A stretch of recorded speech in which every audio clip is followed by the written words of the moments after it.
Šitā ir priede, kas kaut kad griezta.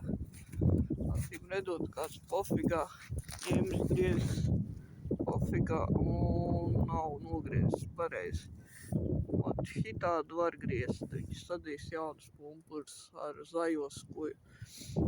Bet pliki gals, paliks viņi arī pliki.